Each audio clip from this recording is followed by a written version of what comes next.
Thank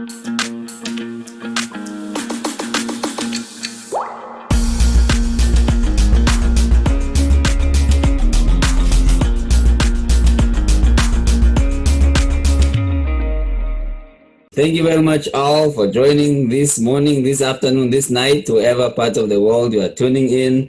Welcome to this week and this day's episode of GMA Talk. We are great and honored to have young leaders in different parts of the world talking about the world of refugees, the world of activism, the world of volunteerism, and you will hear from them in a little bit. So we'll start with Rina. So the first question is, what is your name, where you come from, and where are you based in? Yeah, so my name is Raina Cadaville. I was born and raised in Westchester, New York. That's where I am again, even though I left for a while to study and live in Boston, London, Sydney, kind of all over the place. And yeah, I'm also still based here. Cool, pleased to meet you. Gabrielle? Yeah, hi, I'm Gabrielle. I was born in France, but grew up mostly in the US, in Connecticut. And right now I'm based in Amman, in Jordan. Oh, Anand? Yeah, hi, my name is Anand Machurla. I am born and raised in the United States. I'm normally based in Baltimore, Maryland, but currently home visiting family in Albuquerque. Oh, and Mina? Hello everyone, my name is Amina Kululu. I am originally from the Democratic Republic of Congo and currently living in South Africa. Awesome, fantastic. And I am Gerard Mutabazi, and I was born in the Democratic Republic of the Congo, and I'm currently living in the beautiful country of Canada. So we'll just get into it with our first question of the day in terms of the world of refugees. So when you think of refugees, Arena, what does come to your mind when you think of refugees? When I think refugees, I think resilience. It means having to leave your home for circumstances outside of your control and start all over and build this whole new life, which to me is incredible. I've met so many refugees through my work, and they are some of the most resilient and like strong-willed people that I know. Okay, wow, awesome. And Amina? When I think about refugees, funny enough, like I've been a refugee for like 22 years, I think. Yeah, 22 years. And I think like my concept, just like starting to understand the concept of being a refugee and what a refugee means, because all of this time I just thought that a refugee was just like a foreigner or someone from like a black person from another country, when I've come to learn that a refugee is just a displaced person, someone who has fled their home, and that's what I understand of a refugee. And I can definitely agree with, like, as a refugee myself, is when the first thing that you think about refugees, you think of resilience, you think of strength, you think of like this badge of pride. I think it should be, because it's not an easy decision that you take into becoming a refugee. Wow, and Gabrielle? Wow. Yeah, I definitely agree with all of those words, definitely resilience and strength. I think one that I would add is dedicated. I work with refugee students, and just despite all the challenges and barriers they face in online education, they still show up for their classes every week and stick with our program to learn English and coding. And so I'm always really impressed by their dedication. Wow, that's amazing. And Anad, how about you? Have anything to add on those beautiful words? Yeah, I love everything that's been said so far. I think of it, or I conceptualize it as a plant that was repotted in a different sort of soil or a different kind of vessel. Removed from the home soil, removed from the earth that it knows, and then repotted elsewhere. And what are the issues? What are the gifts that can come with potentially? That's how I conceptualize it. But yeah, I completely agree with resilience, grittiness, dedication, committed, all those. Yeah, and that's very interesting, because also those are very, like, in terms of great perception and thinking about refugees, because especially we are living in a world and with a lot of media perception of negativity, whether it's citizens, whether it's world leaders, right? So when you think of refugees not just being badders, not just being like troublemakers, or not being a struggle like to the nations, because they are resilient, they are very hopeful people, they are very strong people, in terms of when it comes to the refugees. Then this really transition us best to our next question, in terms of then what should the world know about refugees, with what you have said already, and then also in terms of the work that you do, whether it's a volunteering or like working with organizations, like what should the people know around the world about refugees, Reina? So a message that we're really trying to push with Urban Refuge, which is the nonprofit that I lead, is that refugees are just like us. They're not, this title of refugee has so many negative connotations, and it's just not true. At the end of the day, refugees are people who have the same goals and dreams like us. They're our friends, our family, our classmates. They're soccer players and politicians and doctors and, whatever it is that they do and want to do, that's who they are. They're not defined by refugee. Wow, amazing and beautifully put. Anand.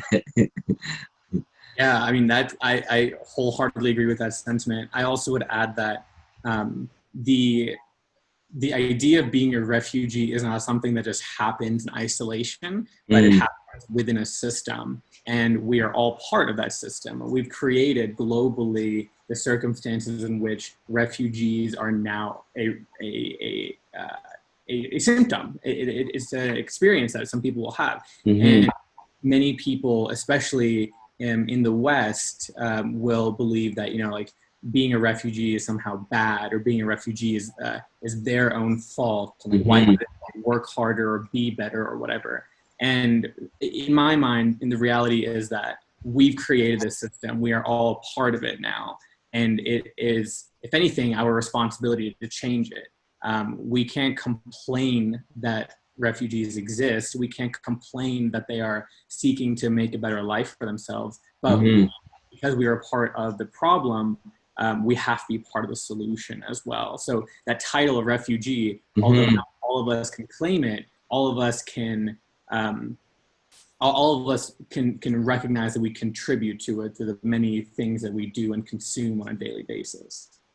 Wow, amazing. Yeah, those are very in terms of what people have created and how people can have that positive perception. Like, Gabrielle, do you have anything to add in terms of what has been said?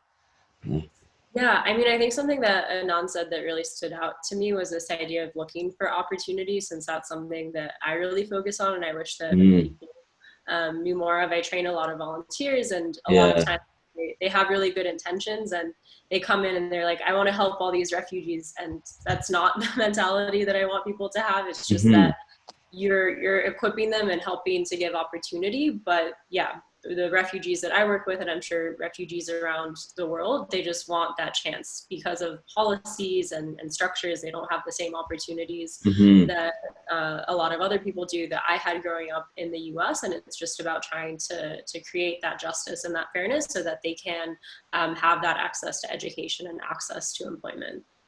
Yeah, I couldn't agree more, because I've also found that in terms of opportunity wise and be able to be given the chance, to prove themselves otherwise. And then Mina, do you have anything to add in terms of what has been said? Yeah, I can definitely agree with what everyone is saying in terms of refugees. And one thing that I was just thinking about is that the biggest misconception is that people think that we choose to be refugees, or people have chosen to leave their countries, or people have chosen to put themselves in a predicament, or chosen to do crime and all these things. But when I look at especially when it comes to the legal statuses of refugees in some countries, it's very hard for them to get paperwork. So not that I'm not an advocate for it to say that you need to do things illegally, but when people are forced into situations where they have no other option to illegally, or when they're leaving their countries. And I think that's something that people need to understand about refugees is, yes, refugees do have a choice to stay in their countries or to leave, but the choice is between life and death.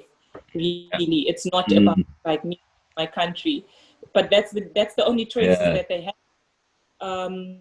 So yeah, that's definitely one thing that I would like to add to that, is that people need to understand that also, and try to just get to know people better, and get to befriend the refugee, and do research on refugees before like speaking about them or making this huge assumption about them, because most people think that it's like just a choice and people just come here with this mentality to steal jobs, to steal their partners, to live illegally, to get papers. Like, yeah, there are so many things, like Anad said, that that contribute to people becoming refugees in their country, that it's not their fault. It's other countries that are doing this to them.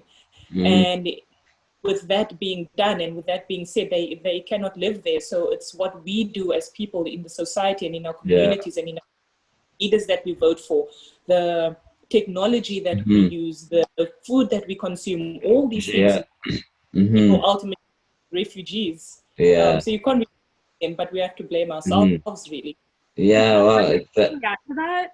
Go ahead, I yeah. just wanted to say, like, that got me thinking about, I feel like refugees, when people think of them, there's this impression that they come from like the Middle East and Africa, these war-torn, but especially with climate change, you never know when that crisis comes to, the first world, so-called. So in Alaska, there are climate refugees. Venice, there's going to be climate refugees. So I think we really need to change this perception that refugees come from the third world and really start accepting that it's a global problem and everyone's going to have to deal with it. Yeah, and that's a very interesting point, because even if you look the history of the UNHCR creation, it was not created because of people from Africa or people from the Middle East. It was created because during like Europe, moving around, running from war in Europe, that's where like the organization came from, right? But nowadays, when people think automatically as refugee, they think of like from this, developing countries, from this poverty background, right? But they don't know that, anybody in the world, whether you're whichever country you're coming from, whoever you identify, you can be a refugee at any point, depending on the war. And now you say with the climate change, nowadays it's making people like becoming climate change refugees. Then in terms of transitioning, then, because it looks like we have gotten in some of the challenges and some of the work it's being done in terms of the education and the challenges of refugees. And then how is your specifically initiative or specifically organization that you're working with or volunteering with is trying to address some of these challenges or educate people more about refugees out there? Reina, you can go ahead. Yeah, so I first got involved with Urban Refuge actually at my university when I was doing my undergraduate education. There was this incredible professor who is an expert on forced migration and also human trafficking. But she actually worked with a group of students before me to found Urban Refuge. And I don't know if you want me to explain what That's it is. great, yeah. Okay, sure, but yeah, Urban Refuge it's a nonprofit, but it revolves around an app that is active in major cities around the world where there are a lot of refugees, places like Istanbul, places like San Francisco, San Jose in California, and basically puts necessary aid like health, education, legal services, job services, things like that on a virtual map. And then includes vital information like whether they have translation services, whether you need insurance to visit them, and then also things like opening hours and website and things like that. All of that information is laid out, and it also translates that into key languages like Arabic, Spanish, things like that. So I got involved because with this professor, she really encouraged me to join, and then I traveled to Istanbul, made a lot of refugee friends, and really saw why this work is necessary. And then I became the CEO. So that's. Oh, okay. Wow, that's an amazing involvement, an amazing organization, and which really led to the position that you hold currently. And then also, Anad, which initiative and which work do you do with your project? Yeah, so we founded the Refugee Youth Film Festival. One thing so to give some context, back in high school, a few of my friends and I, we used to take the summers off to make movies. And the first movie that we ever made was James Cameron's Titanic. You can't remake. I love My Heart Will Go On. Yeah, I mean, but see, don't ever watch our movie because you won't like the Titanic anymore. It was a rough production. It was very, very rough. But we kept doing it year after year. We would, pick a different movie to remake, or we would write our own, etc. And by like year 4 or year 5, we were entering into film festivals around the country, and we were finaling or winning in some cases even. But what was key was that in the practice of making these films, we were also able to tell our stories in a better way, and the stories of others. And I think the story, like telling the stories of others, is a key skill that not everyone has. And I don't think I'm there yet, but I'm still learning. So, move that forward a few years, and we were seeing that oftentimes when young refugee and immigrant children are coming to the United States or around the world, what often happens is that there's a stigma of refugee placed onto them. And for young people, when their personal experience and personal narrative, and when their sense of self doesn't cohesively fit with the way society views them, developmental challenges can arise, right? And so we wanted to kind of tap into what helped us become better self-narrators and storytellers, and see if we can bring those same skills to refugee and immigrant youth. So my partner and I, we founded the Refugee Youth Film Festival, and the goal is to teach videography and cinematography skills to young adults who identify as refugee or immigrants, and allow them to create films of their own choosing that then can be showcased at a quote unquote film festival, where we have policymakers, business leaders, community leaders, advocates, etc., to really understand that there is no box that you can place all refugees under. Each experience is different. Not everyone comes from the Middle East. Not everyone speaks Spanish. Not everyone is, bad, whatever it is. And yeah, so that's what we're working on right now. Still very much in the middle of perfecting a process, but it's good. Okay, wow, awesome. That's very interesting, because especially when you talk about like storytelling or creativity, right? Because people indeed have a message to share, they want to be heard, but they don't have that opportunity, or they don't have different means of that. And just to jump on that, Gabrielle, like the organization in terms of like the work and the challenges that refugees are facing. Yeah, so I work for a nonprofit called Paper Airplanes, and we do online tutoring for refugees and displaced people. So we're focusing on kind of bringing education to where they are, and we focus on English. We also have a Turkish program for Syrian refugees in Turkey. We have a high school exchange program, so it uses the same English curriculum, but our model is peer tutoring. So we have high school students in the US and Canada who are tutoring some of our students in Jordan and Lebanon and Syria, which is, a really cool program. And I think the other aspect of what we do is we're bringing education to them, but we're also, like we were talking about earlier, helping break these stereotypes about what that people have around refugees and conflict affected people. We work primarily in the Middle East, so really focusing on students here.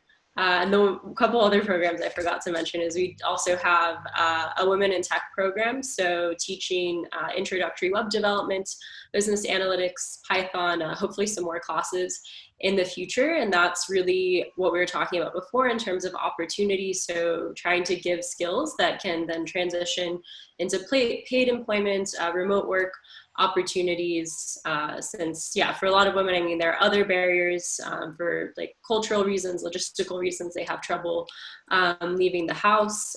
So by bringing it onto their laptop, something that they can do at home, or working to make it more accessible. And that's the same thing we do with our newest program, which is student advising. So people come to study English with us and do these coding programs so that they can hopefully go to university or get a job.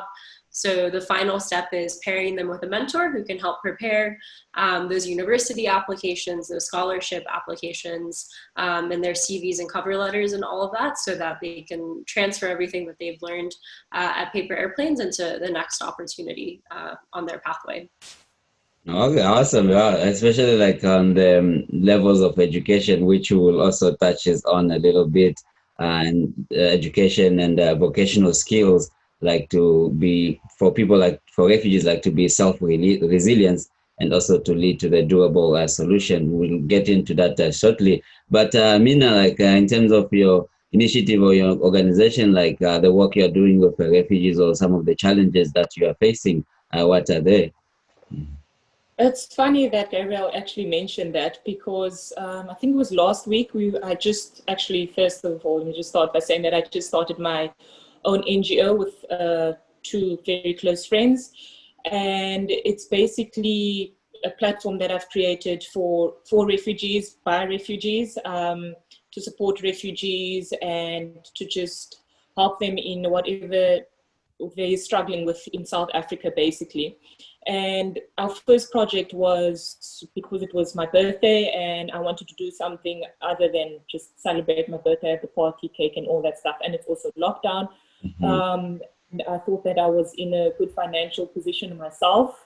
And I was thinking of other people, as I have younger siblings. And when I think of my younger siblings that are struggling, and I think of other refugees and stuff like that, and I wanted to do something greater than just like having a party, and that's something that's meaningless. And it was something that was laid on my heart like for a very long time, where we had refugees camping outside, I think the UNHCR building in Cape Town for like, I think it was months or even weeks or something like that. And I would often walk past there and I would see these refugees there, and I almost felt bad. Like I really felt bad, like walking past there, because I was a refugee myself, and it felt almost like I was disconnected from them somehow, like, or I would think of other refugees walking past, and I'd have conversation with friends that are refugees and be like, or that they are Congolese, and be like, oh, those people. And like, what do you mean those people? And I also find myself like as a refugee, and like just walking past that, I'm like, but it doesn't mean that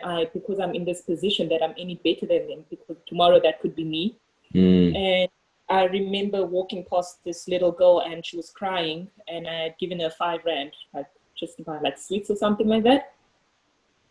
And after leaving there, I questioned myself, like, is that all that it's going to be about? Just like handing out, because we have so many people doing these things, just handing out and then leaving, and then you never see them again. It doesn't make a difference in their life. It doesn't change their lives in any way.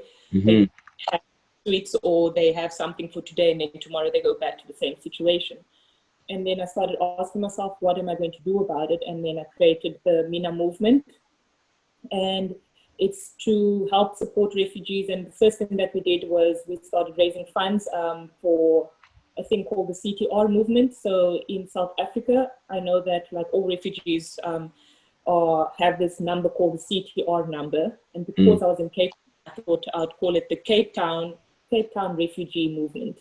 So I use the CTR movement, which is something that identifies us like negatively, to change it to more positive, to help and support refugees. And we raised some money for about 68 refugees, which consists of like 11 families. And I focused on them, and we bought them some groceries, we bought the kids some clothes. It was my birthday. We got people to donate like cupcakes. So we got people to donate in every way, shape, or form, like money, clothing, chips, or sweets, or cookies, or baked goods, or whatever you could donate. People could offer, because you know little goes a long way. And then after that, like I was kind of asking myself, okay, so where do we go to now? And one thing that my partner who was working with me did mention is that we cannot just be providing things, because like we've been saying, that we are crippling ourselves, and we're crippling refugees to not be sufficient and not things, because we don't want to create a system or a world or an organization where people just sit and wait for things to come to them when you can go out and get opportunities for yourself. And because we can't fix everything in the world, I think one thing that's very important is education. And we are also looking at like gathering mentors, and it's very interesting to hear you speaking about like education and tutoring, and that's the next step that we're going into, because we found that refugees, especially here, I think it could also be like a world problem. But speaking of South Africans, I don't know why, sorry, I think I keep disappearing sometimes. Yeah, sometimes you go blank here. Sorry, I don't know what's happening.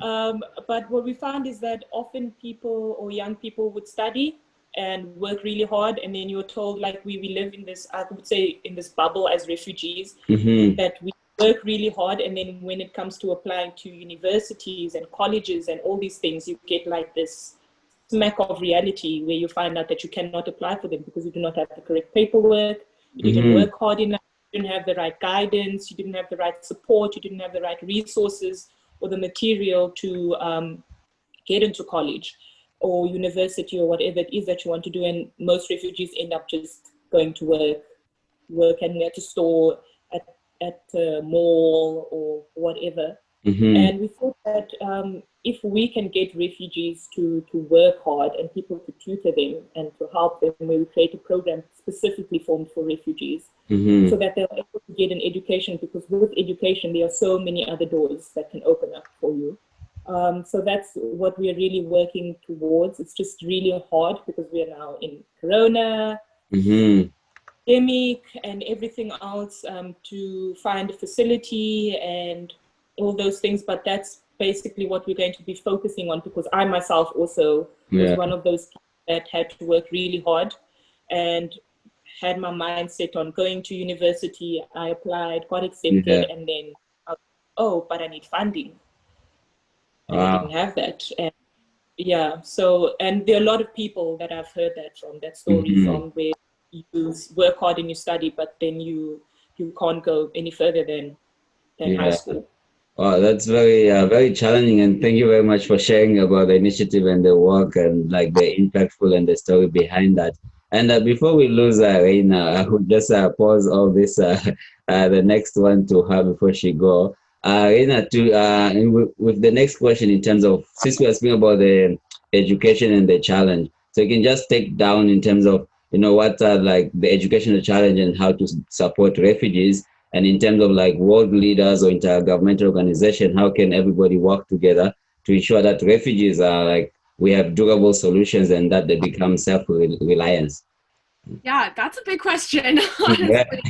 honestly. And I don't think there is a perfect answer, but I think it can really start, at least from the perspective of the work that I do, it can start with breaking down these barriers, these misconceptions that we have about refugees, and really making sure that governments are actively involved, not in, persecuting refugees, as a lot of them currently do, but rather actually offering support, offering aid, especially for education, especially for young people, because what we've seen a lot in our work is, well, like I said, we work in urban spaces because there's this misconception that refugees live in camps, and that's a lot of the case not true.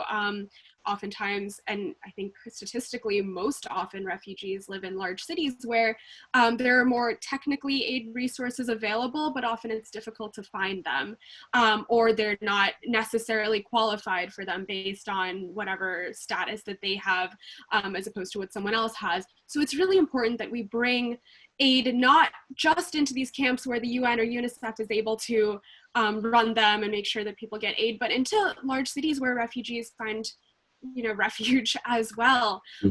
Make sure that governments are actively getting that aid to the people who need it most, instead of it just existing in nonprofits having to struggle to find the people that aid needs to get to. Because of course refugees, especially in places where governments are persecuting them, are nervous about having their identities known, about who they can trust. And it's important that people who leave their homes because of circumstances out of their control are able to trust the places that they're finding their new homes in. So I think that's a place to start. But empowering young people, empowering women, and empowering refugees as a whole, as a community, to be a part of their new home and actively get involved in their new home. So, and then in terms of when you talk about empowering young people or having young people, and then how can young people be at the forefront? Like for those the young people who have a voice, or the young people who have, as Amina says, maybe the financial means or maybe the connection means, like how can young people be at the forefront of refugee issues and solutions? Yeah, I guess two sides to that answer for me. From, again, the perspective of my nonprofit and the work that we've seen we've done and we've seen being done, young people in refugee communities are often the leaders in those communities. And especially with the work that we did in Istanbul, we saw that young people around my age, like in their mid-20s, are the ones who rise to actually, make sure that the people in their community have what they need and stay organized and, get their paperwork done and things like that, and run these centers and communities. Get refugees the service, or their communities, not they are refugees themselves, but the services and the help that they need. And so that was amazing to me, and really was empowering in doing this work to see people who are my age and just like me becoming these incredible leaders despite the circumstances that they had to leave behind in their homes. But on the other side, for those of us who are not refugees, young people, it's I think the same as why young people should be at the forefront of all the movements that have to do with refugees.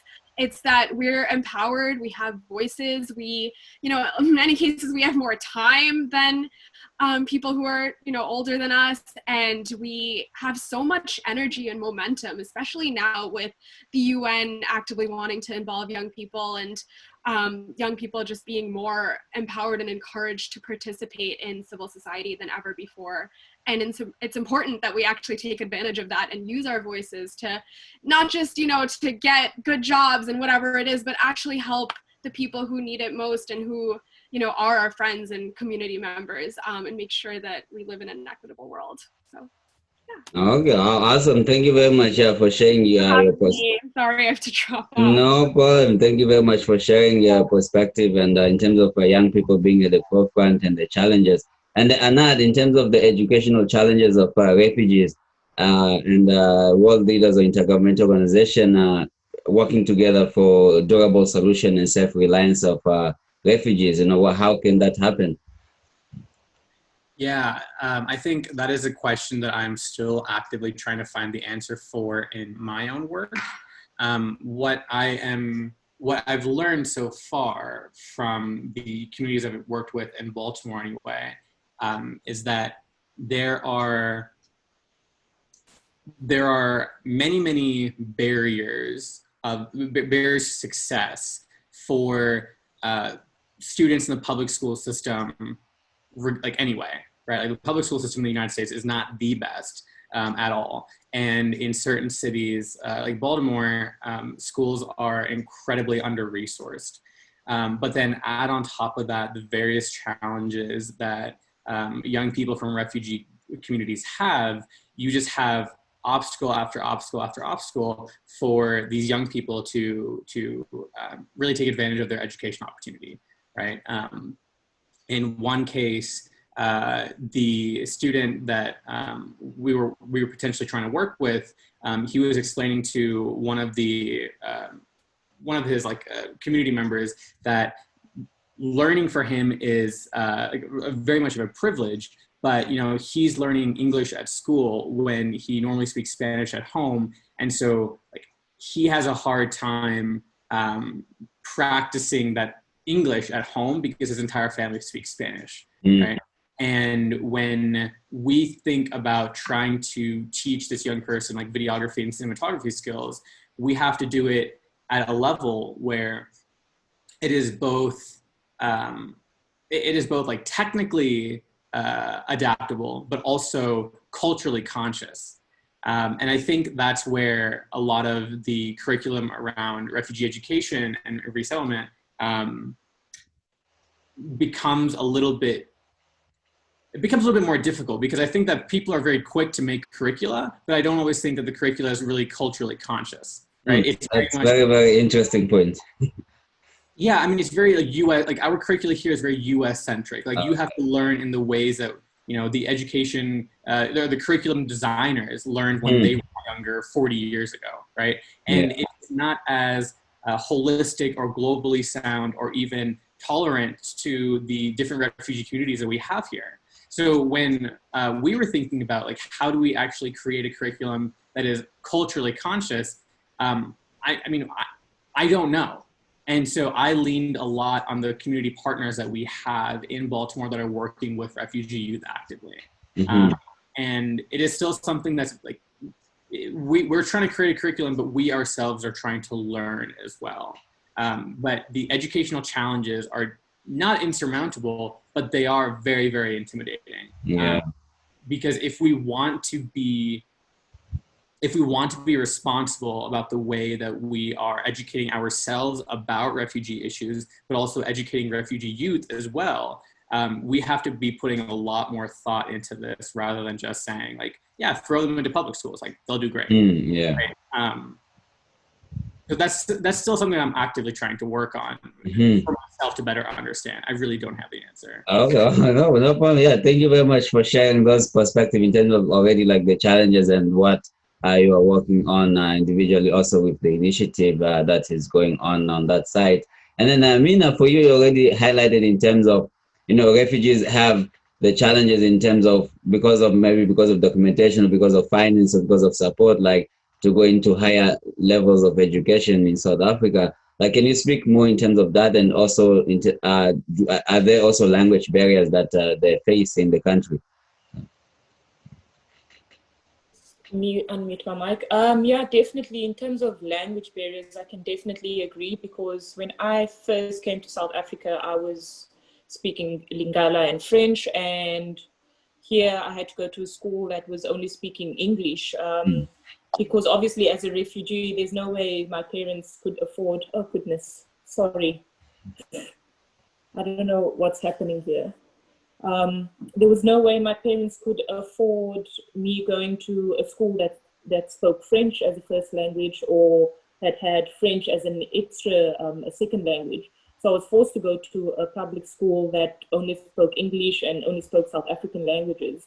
So it was very, very difficult for me, and I think it's difficult for a lot of kids, especially for me. It was easier because I was 4 years old. So it's easy for me to adapt. It's a lot easier for a young child to adapt than someone who's starting like high school and now having to learn a new language and learning a different language. And I think also the curriculum I find is very South African based. Like I often speak to friends of mine about like history and how history is taught, I think in general. Whereas it should instead be African history and not just South African history, because it's also like it doesn't include us, because we're forced to learn about a country that is firstly not ours, and we are refugees in this country, and we know nothing about our own life. Like everything that I know about the Congo or about refugees and history, I had to teach myself. And it's just like the thing is that you have to like form this curriculum to teach to people, or you have to get this information to teach people, but you also need to teach yourself as you're going along. And that's one thing that I really struggle with, especially like going to school. And I think a lot of people struggle with, because you don't you like go through this massive identity crisis. And I think we spoke about that also, like how it does like so much psychological damage to a refugee. When you're being taught in a certain way and sucked into this world of where you're not really sure where you belong, where you fit in, or where you fit in and then you're told that you don't fit in. Like when you go to school and you make friends and you spend your entire life growing up with them, and then they go off to university and college, and you also want to go off to university and college, and they ask like, why are you not going to college? Why are you not going to university? You have to explain the complexities of not having documentation, having the proper documentation, so your parents not being from the country, or your friends not even knowing that you're not from the country because you speak the language. So I think that really needs to change. I think in South Africa specifically, sorry, I struggle with saying that word. And I think the education needs to be like inclusive to all people living in. I think history itself should be like not even, as I say, not even like it doesn't even have to be taught, like just like, okay, we're going to learn African history because it's a really huge topic to cover. Although they have 12 years to do it, but it's a really huge topic to cover. Or like if you can just give like kids assignments, like focus on an African country and write about this. We're always given the same things, like, and I'd say like that people have made 40, 50, 60 years ago, and you still have to do the same thing. Like my brother, who's 12 years old, will be writing this about the same country that I was writing about. Like it's so, it's just like just fits into this little box where you cannot think outside of that box, where you cannot like, you're not encouraged to educate yourself, if I can say it like that. You're encouraged to think like this because you have been taught like this. And I think like if we are given like the tasks and homework to study other countries, study other cultures, study other laws and histories and people and politicians that are outside of the country that you are residing in, people will be more educated. And I think that would solve a lot of problems, because now we're living in a society, and especially with like refugee problems, people do not educate themselves about refugees to begin with. And that is, and that is why we have these problems where people have this misconceptions and assumptions of refugees, because people are not encouraged to educate themselves on things that they do not know about. It's just that I've been taught this way, and this is how it is, and this is how it will be. And especially when you look at South African history, where we look at apartheid, we look at Nelson Mandela and all those things, and this is how South Africa works, and this is how it needs to be, and it's only Africans. Whereas if people are taught that South Africans also went into exile into other African countries, in neighboring African countries, you realize that South Africans themselves at one point were also refugees, and people from other countries themselves were also refugees and fled to this country, and this country supported South Africa in this time. And in that way, we are able to educate ourselves, and the mindset is able to shift from like just like this one-sided view, and education can be broadened, and it's an opportunity for everyone to learn. Okay, wow, awesome. Thank you very much, yeah, for sharing that. There's indeed a lot of challenges that, yeah. Well Go said. ahead, Anat. Thank you. Yeah, there's indeed a lot of challenges in terms of whether it's in South Africa or the curriculum also, which Anna has spoken of in the US, in terms of like the language issues or the barriers that need to be broken in terms of the teaching system, right? And then also in terms of Gabrielle, the organization and the work you do, like, is there any new challenges which has not been brought up or highlighted that you can think of? And then also, how can leaders and intergovernmental organizations like work to make sure refugees are self-reliant? Yeah, I think it was really interesting hearing what you had to say. I mean, since I work more in like the non-formal education space, and so obviously we have curriculums, but it's not set the same way. And so I think that's a great point, definitely something my organization can reflect on. Some of the challenges are the same in terms of language barriers, documentation in terms of being registered as a refugee, but even just having access to transcripts and recognizing university degrees from other countries is a challenge for refugees in the Middle East. I think we have some challenges that are particular to us because we are online.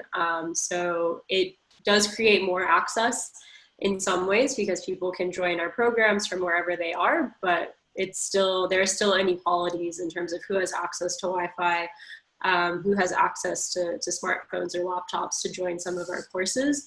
And so that's definitely something that we struggle with and try to find partners who can help us provide more access to our programs.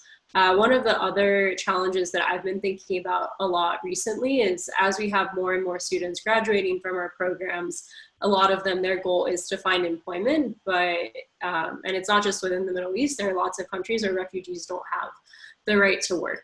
Or if they do, it's within certain sectors, and a lot of times those are sectors that they don't want to work in if they've gone to university and graduated and are highly trained in a specific field. And so I don't have an answer to that. I mean, it's definitely a policy level solution, but I think something that NGOs and that youth can do is mobilize advocacy around that. Something that I've been having a lot of conversations about with partner organizations as we hear from our students what they want and what they're looking for, and how can we amplify their voices to make sure that they have the opportunities that they deserve after all of the hard work that they've put in, after everything that they've done in terms of their higher education, learning a whole new language in order to pursue their university studies.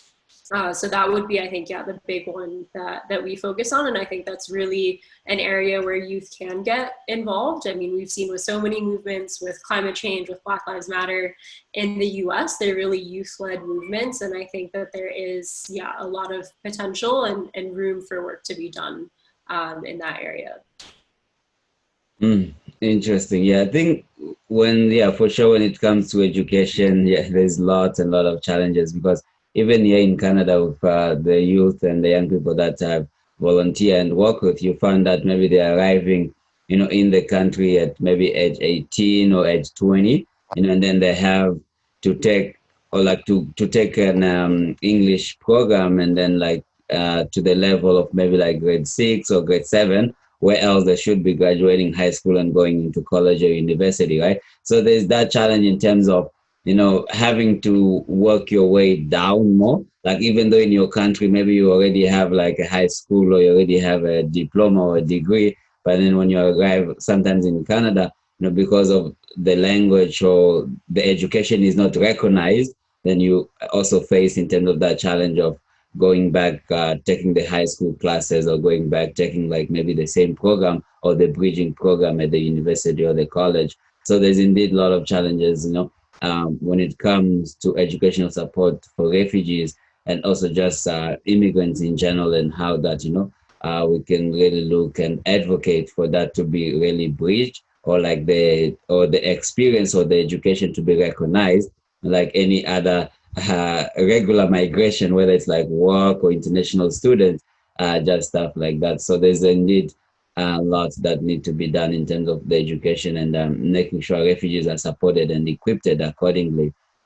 And if we had now to bring it all together in terms of the conversations that we have had of refugees around the world and the challenges, then what will be like in terms of your takeaway or your final message in terms of like to the world when it comes to refugees, or call to action, or people like wanting to help or people wanting to support? Mina, we'll start with you. So I would say the first thing is that people need to consider that refugees are human beings. Like it was said earlier, we have goals, we have dreams, we have aspirations.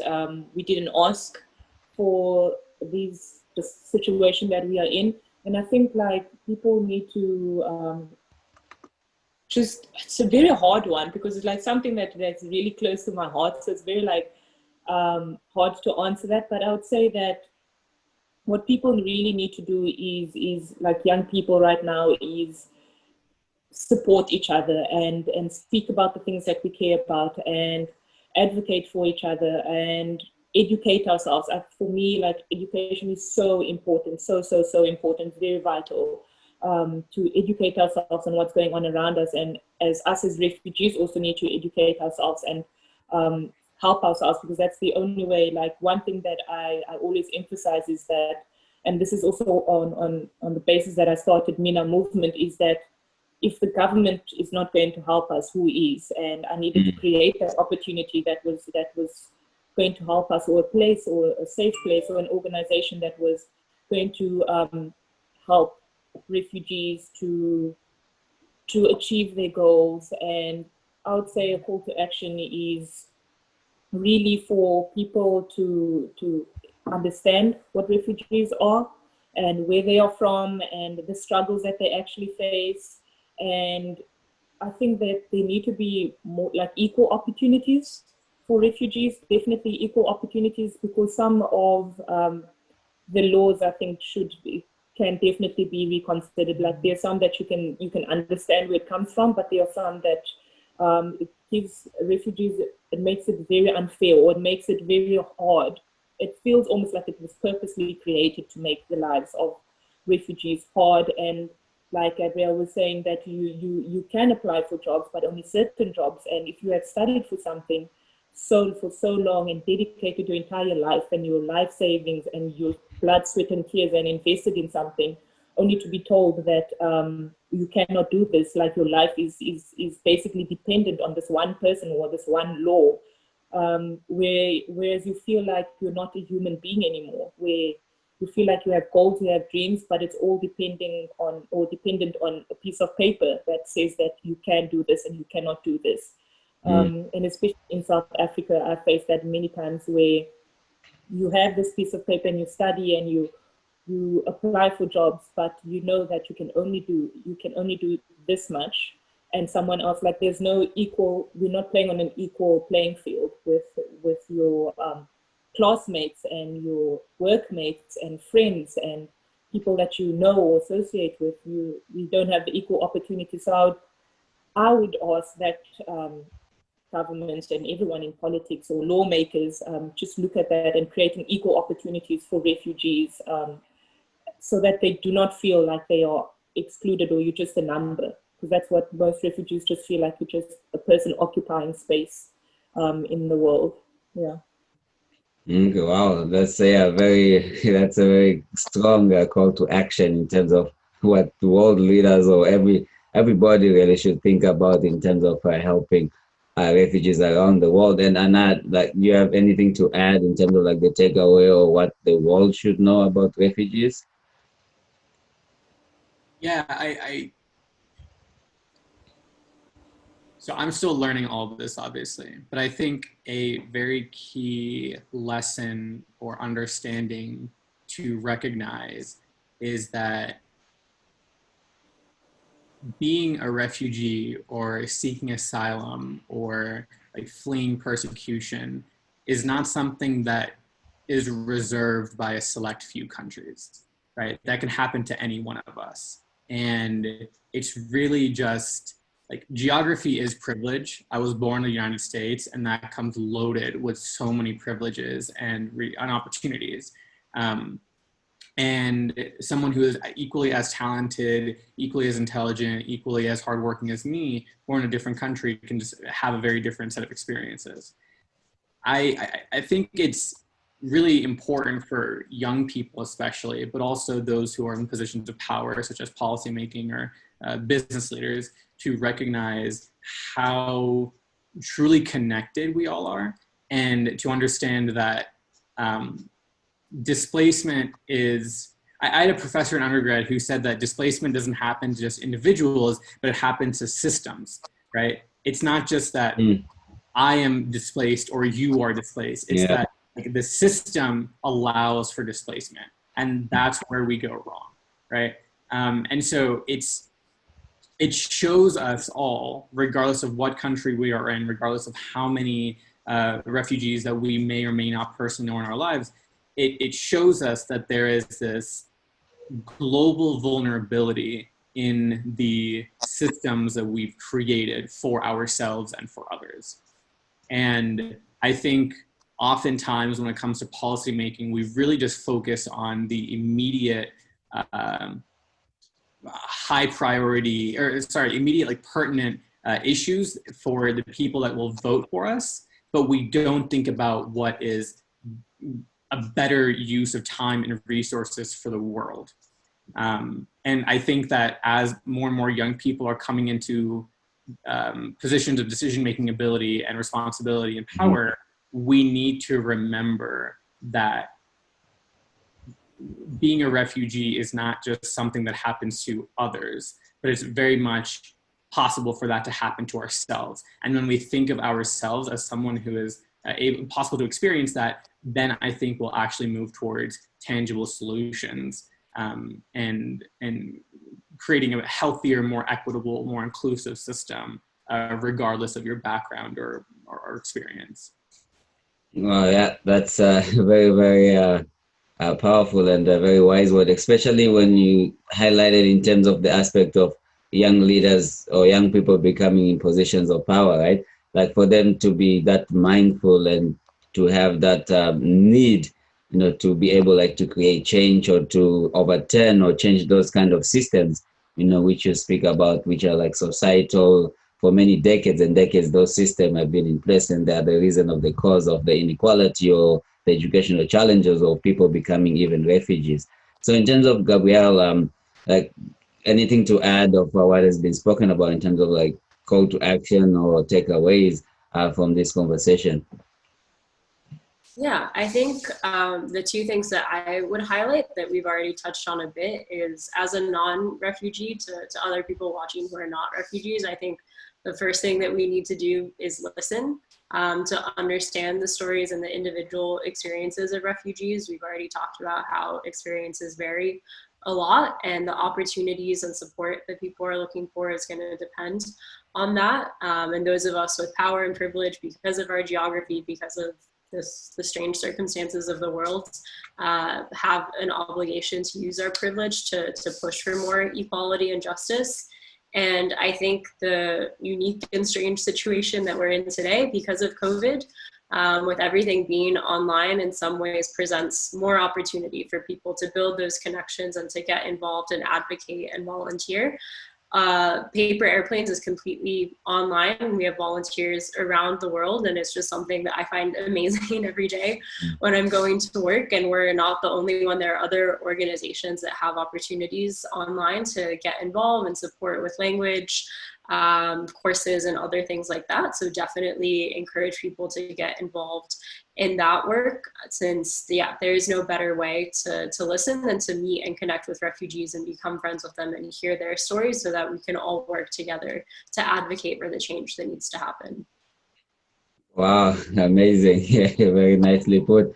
Yeah, and I agree, it's getting involved, right? Because some people, they usually think, oh, the action is small, or the need doesn't go far as enough. But to that person you are helping, or you are involving, like it means the world to them, right? Because, for example, in my community here, which where I used to live in Edmonton, sometimes you just volunteer, like for tutoring, whether it's like helping with English or helping with math. After school, if students have a question, they come to a specific location of an organization, and then you are able, like, to help them with the homework of that day. That really, like, goes a very long way, like, to helping them understand the material, that they are being taught, or they are studying during the school days or the school months.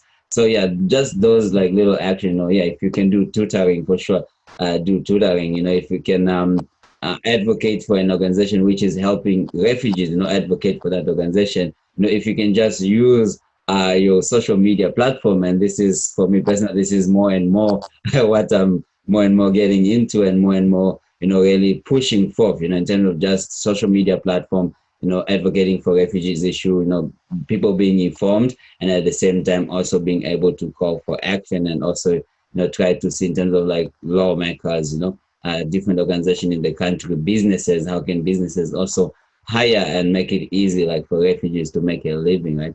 So yeah, it's really an amazing conversation, that really we've been having, we have had, and I really appreciate uh, each and every one of you for the work that you do, and for the experience, and for the advocacy, and also for the voices that you bring to the forefront for refugees, and just for the community in general.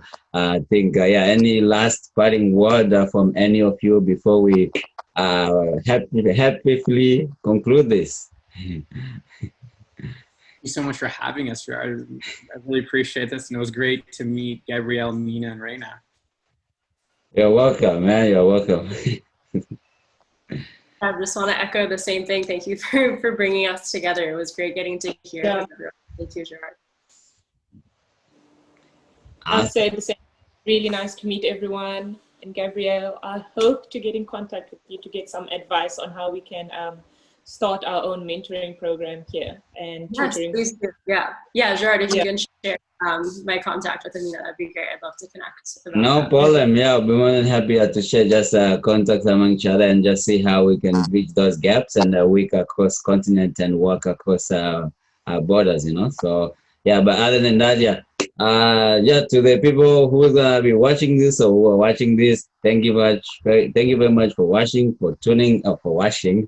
Thank you very much for watching, for tuning in, and we call to action. The first call to action is be informed.